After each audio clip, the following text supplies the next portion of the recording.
System Rift takes characters and places from different parts of the Deus Ex universe and connects them in a neat, interesting way. It even hints at some potentially ambitious new directions for the series to explore.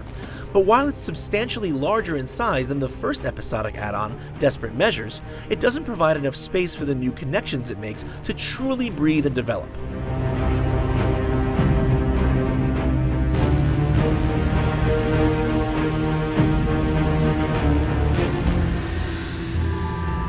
System Rift starts in a new hub area within Prague and continues on into a super high security satellite installation of the Palisade Bank known as Blade 1. You could blaze through it all in just under 2 hours if you really wanted to, but like the rest of Mankind Divided, you'd be missing out if you did. There's a lot of meat to scrape out of the nooks and crannies in and around the Blade. There were stores and buildings I never went into, and alternate routes that I spotted but couldn't take with the augments I'd chosen, and that was just in the hub.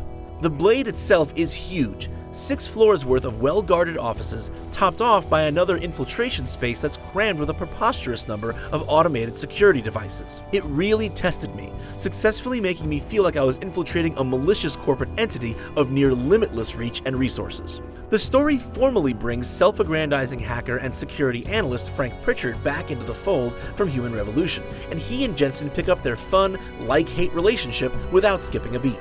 Annoying as he can be, Pritchard brings out the human being in Jensen nicely, making him ever so slightly more relatable than his wooden demeanor usually allows. I know you like to think you're off the grid these days, but I am the one who programmed your Infolink's GPL tracker. Back when I used to work for Sarif. We don't work for Sarif anymore, Francis. Be that as it And I may. distinctly remember telling you never to ping my location again. The hacker Shadow Child, who you might recognize if you've been playing Mankind Divided's Breach mode, also makes an appearance, and she knows a thing or two about Pritchard herself. There's even a section of Breach-style platforming and puzzle solving at one point, which finally ties the ancillary mode into the main story in a meaningful way. But it's still too small in scope to tell a fully contained story of its own. While there are a few side quests you can pursue, and lots of the typical Deus Ex passive storytelling through overheard conversations and emails if you take your time, System Rift is only long enough to connect some dots and imply new, potentially exciting directions the story could take.